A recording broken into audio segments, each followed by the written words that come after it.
Hello friends, welcome to competitive exams India Telugu channel. ఈరోజు మనం ఈ వీడియోలో కరెంట్ అఫైర్స్కి సంబంధించి మాట్లాడుకోబోతున్నాం ఫ్రెండ్స్. 18th June 2024కి సంబంధించి ఈ సెషన్ అన్ని కాంపిటేటివ్ ఎగ్జామ్స్కి ఉపయోగపడుతుంది. సో ఎక్కడ స్కిప్ చేయకుండా చివరి వరకు చూడండి. First question friends, India participated in summit on peace in dash. Option A Switzerland, option B India, option C Ukraine, option D Bangladesh. Correct answer is option C Ukraine. India summit on peace attend అవ్వడం జరిగింది friends. ఉక్రెయిన్లో ఇండియాని represent చేస్తూ పవన్ కపూర్ గారు మనకైతే అక్కడ participate చేయడం జరిగింది. సో పీస్ ఆన్ సమిట్ ఎవరు హోస్ట్ చేశారు అన్నట్లయితే మనకి స్విట్జర్లాండ్ మనకైతే హోస్ట్ చేయడం జరిగింది. అండ్ ఈ కరెంట్ అఫైర్కి సంబంధించి స్టాటిక్ పాయింట్స్ మనం గమనించినట్లయితే Ukraine capital Kyiv, president Volodymyr Zelensky, Ukraine currency Ukrainian hryvnia, and Switzerland capital Bern, currency Swiss franc, president Viola Amherd. Next question friends, who won BWF Australian open 2024? Option A Naraoka Kodai, option B Lee Zii Jia, option C Saina Nehwal, option D An Seyoung. Correct answer is option B Lee Zii Jia. Badminton world federation Australian open 2024 సిడ్నీలో conduct చేయడం జరిగింది friends. ఈ tournament win అయిన వారు లీ Zii జా from Malaysia. And ఎవరిపైన గెలిచారు అన్నట్లయితే నరౌకా కోడై పైన గెలవడం జరిగింది. ఈ పర్సన్ జపాన్కి సంబంధించిన పర్సన్. సో గెలిచిన వారు లీ జీ జియా. అండ్ ఎవరిపైన గెలిచారు అన్నట్లయితే నరౌకా కోడై పైన గెలవడం జరిగింది. సో ఈ పాయింట్స్ అనేవి గుర్తుపెట్టుకోండి ఫ్రెండ్స్. అండ్ అలానే ఆప్షన్ 4లో ఉన్న యాన్ సియోంగ్ ఎవరు అన్నట్లయితే ఉమెన్స్ BWF సింగిల్ వరల్డ్ ర్యాంకింగ్లో ఫస్ట్ ర్యాంక్లో ఉన్న పర్సన్ ఫ్రెండ్స్. సో ఈ పర్సన్ రిపబ్లిక్ ఆఫ్ కొరియా నుంచి పార్టిసిపేట్ చేయడం అయితే జరుగుతుంది. And next question friends, which country scientist discovered new pattern of solar atmospheric rotation? Option A China, Option B Japan, Option C India, Option D America. Correct answer is Option A China. చైనాకి సంబంధించిన సైంటిస్టులు new pattern of solar atmospheric రొటేషన్ని discover చేయడం జరిగింది friends. వీరు చైనాకి సంబంధించిన satellite H alpha solar explorer help తోటి ఈ ప్యాటర్న్ అయితే డిస్కవర్ చేయడం జరిగింది. సో ఈ శాటిలైట్ పేరు కూడా మనకైతే important friends. So H alpha solar explorer అనే పేరు మీరు గుర్తుపెట్టుకోవడానికి ట్రై చేయండి. అండ్ ఈ కరెంట్ అఫైర్స్కి సంబంధించి స్టాటిక్ పాయింట్స్ మనం గమనించినట్లయితే China capital Beijing, Chinese currency renminbi, president Jinping. Next question friends, question number 4. RBI penalized Central Bank of India and dash for violations. Option A Bank of India, Option B State Bank of India, Option C Union Bank, Option D Sonali Bank PLC. Correct answer is Option D Sonali Bank PLC. So Reserve Bank of India, Central Bank of India and అలానే Sonali bank PLCకి fine అయితే వేయడం జరిగింది friends. Central Bank of ఇండియాకి 1.45 crore rupees మనకైతే ఇక్కడ fine వేశారు for irregularities including improper sanctions of loan and delay in reversing unauthorised transactions. And అలానే Sonali bank PLCకి మనకైతే 96.4 lakhs మనకైతే ఫైన్ వేయడం జరిగింది for non compliance with KYC directions. So KYC directions follow అవ్వకపోవడం వల్ల ఇక్కడ సొనాలి బ్యాంక్కి 96.4 lakhs అయితే మనకి ఇక్కడ ఫైన్ అయితే వేయడం జరిగింది. అండ్ సెంట్రల్ బ్యాంక్ ఆఫ్ ఇండియాకి 1.45 crore అయితే మనకి ఫైన్ వేయడం జరిగింది friends, Reserve Bank of India. ఈ క్వశ్చన్కి సంబంధించి స్టాటిక్ మనం గమనించినట్లయితే Reserve Bank of India April 1st, 1935కి అయితే ఎస్టాబ్లిష్ చేయడం జరిగింది under Reserve Bank of Act 1934. And present RBI governor Shaktikanta Das. Central Bank of ఇండియాకి సంబంధించి చూస్తే tagline build a better life around us and central to you since 1911. Headquarters Mumbai.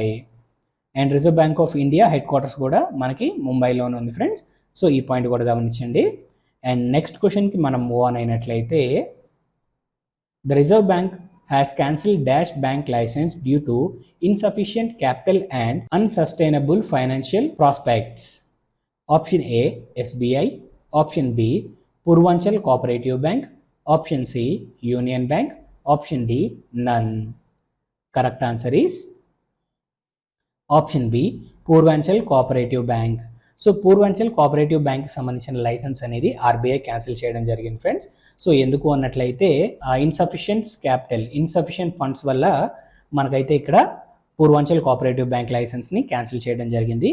And అలానే DICGC 12.63 crore rupees అయితే మనకి ఇక్కడ release చేయడం జరిగింది. So ఎందుకు అన్నట్లయితే ఇన్సూర్డ్ డిపాజిట్స్. సో ఏదైనా ఒక బ్యాంక్లో మనం అయితే డిపాజిట్ చేసినట్లయితే డిఐసిజిసి మనకి ఆ డిపాజిట్స్ కి ఇన్సూర్ అయితే చేయడం జరుగుతుంది కదా. సో అందుకని డిఐసిజిసి అనేది 12.63 CR అనేది మనకైతే రిలీజ్ చేయడం జరిగింది.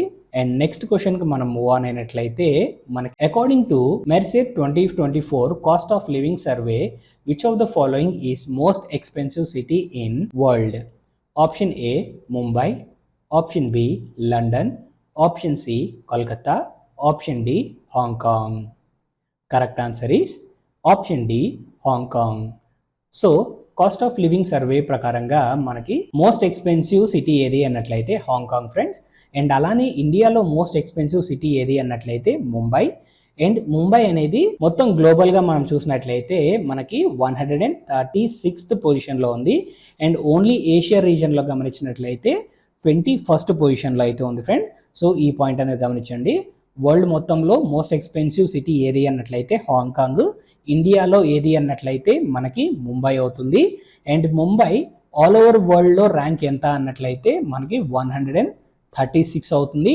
అండ్ ఓన్లీ ఏషియా రీజియన్లో మనం గమనించినట్లయితే 21st అవుతుంది ఫ్రెండ్స్. ఈ పాయింట్ అనేది గమనించండి.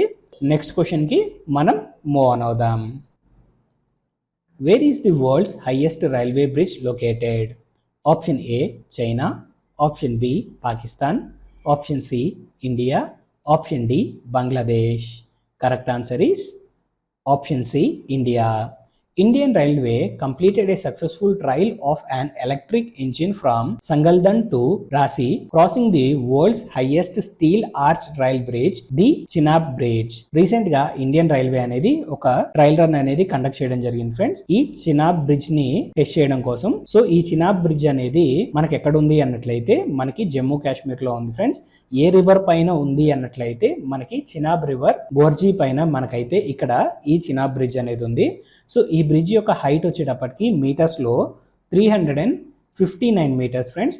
అప్రాక్సిమేట్గా ఫీట్స్లో మనం చూసినట్లయితే 1178 ఫీట్ హైట్లో మనకైతే ఈ బ్రిడ్జ్ అనేది ఉంది. సో ఈ బ్రిడ్జ్ అనేది జమ్మూ అండ్ కాశ్మీర్లో ఉంది. అండ్ అలానే రివర్ పేరు గుర్తు పెట్టుకోండి, చినాబ్ బ్రిడ్జ్. అండ్ రీసెంట్గానే మనకైతే ఇండియన్ రైల్వే ట్రయల్ రన్ అయితే ఈ బ్రిడ్జ్ పైన కండక్ట్ చేయడం జరిగింది. అండ్ నెక్స్ట్ క్వశ్చన్కి మనం మూవ్ ఆన్ అయినట్లయితే మనకి ఇక్కడ what is India's rank in 2024 environmental performance index? Option A 180, option B 76, option C 176, option D 166. Correct answer is option C 176. Environmental performance index ప్రకారంగా ఇండియా ర్యాంక్ అనేది 176 friends. So total 180 కంట్రీస్కి ఇక్కడ ranking అనేది తీస్తే India అనేది 176th పొజిషన్లో అయితే ఉండడం జరిగింది. ఈ ఇండెక్స్ని ఎవరు ప్రిపేర్ చేస్తారు అన్నట్లయితే యాలీ అండ్ కొలంబియా యూనివర్సిటీస్ రెండూ కలిసి ఈ ఇండెక్స్ అయితే ప్రిపేర్ చేయడం జరుగుతుంది. అండ్ అలానే ఫస్ట్ పొజిషన్లో ఎవరున్నారు అన్నట్లయితే స్టోనియా ఉంది. అండ్ 180 పొజిషన్లో ఎవరున్నారు అన్నట్లయితే వియత్నాం అనేది ఉంది. And next question friends, India to host its first multinational air exercise Tarang Shakti in dash. Option A June, option B August, option C July, option D April. Correct answer is option B August. Tarang Shakti అనేది multinational air exercise friends. So ఇందులో మనకి 2 phases అయితే ఉన్నాయి. First phase మనకి ఇక్కడ August last వీక్స్లో అయితే జరగడం జరుగుతుంది. అండ్ అలానే సెకండ్ ఫేజ్ వచ్చేటప్పటికి మిడ్ సెప్టెంబర్లో అయితే కండక్ట్ చేయడం జరుగుతుంది ఫ్రెండ్స్. సో ఈ తరంగ్ శక్తి అనేది మల్టీనేషనల్ ఎయిర్ ఎక్సర్సైజ్ కాబట్టి ఇందులో Australia, France, Germany, Japan, Spain, UAE, United Kingdom and United States participate చేయడం జరుగుతుంది. సో ఫస్ట్ టైం మన ఇండియా అయితే ఈ ఎక్సర్సైజ్ని హోస్ట్ చేయడం జరుగుతుంది ఫ్రెండ్స్. సో ఎక్సర్సైజ్ నేమ్ అనేది గుర్తుపెట్టుకోండి, Tarang Shakti. For the first time India అనేది హోస్ట్ చేయడం జరుగుతుంది. సో ఇక్కడతో ఈ సెషన్ అనేది ఎండ్ చేస్తున్నాను ఫ్రెండ్స్. మీకు ఈ వీడియో అనేది నచ్చిందని ఆశిస్తున్నాను. మీకు ఈ వీడియో నచ్చినట్లయితే please like, share and subscribe to our channel. Thank you.